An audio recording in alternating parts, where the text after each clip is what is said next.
Hello friends, നമ്മളിവിടെ ഉണ്ടാക്കാൻ പോകുന്നത് അയില മുളകിട്ടതാണ്.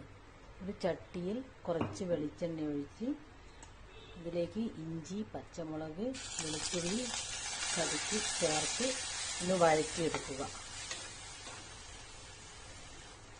ചെറുതായിട്ടൊന്ന് വഴറ്റി വന്നപ്പോൾ അതിലേക്ക് തക്കാളി ചേർക്കുക. നന്നായിട്ട് വഴറ്റിയെടുക്കുക. 2 തക്കാളിയാണ് ഞാൻ എടുത്തിട്ടുള്ളത്. ഇതൊന്ന് വേഗം വെന്ത് കിട്ടാൻ വേണ്ടി നമുക്കൊന്ന് ചെറുതായി മൂടി വെക്കാം. ഈ വഴറ്റി വന്ന തക്കാളിയിലേക്ക് കുറച്ച് മഞ്ഞൾപ്പൊടി ഇടാം, കുറച്ച് മുളക് പൊടി ചേർക്കാം, 2 സ്പൂൺ, കുറച്ച് ഉപ്പ് ചേർക്കാം. ഇവയൊക്കെ ചേർത്ത് നന്നായി ഇളക്കി യോജിപ്പിക്കാം.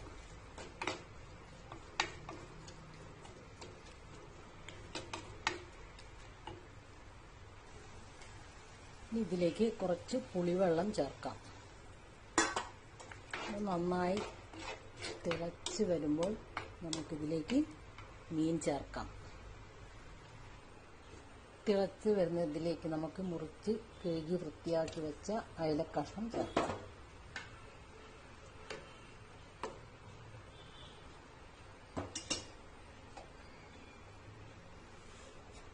നന്നായിട്ട് മൂടി വെക്കാം. മുളകിട്ട കറിയിലേക്ക് കുറച്ച് കറിവേപ്പില ചേർക്കാം. കുറച്ച് വെളിച്ചെണ്ണ ചേർക്കുന്നുണ്ട്.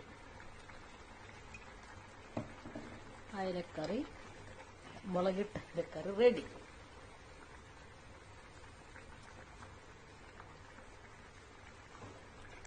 എൻ്റെ വീഡിയോ ആരും കാണുന്നുണ്ടെങ്കിൽ ലൈക്ക് ചെയ്യുക, ഷെയർ ചെയ്യുക, കമൻറ്റ് ചെയ്യുക, ഉണ്ടാക്കി നോക്കുക.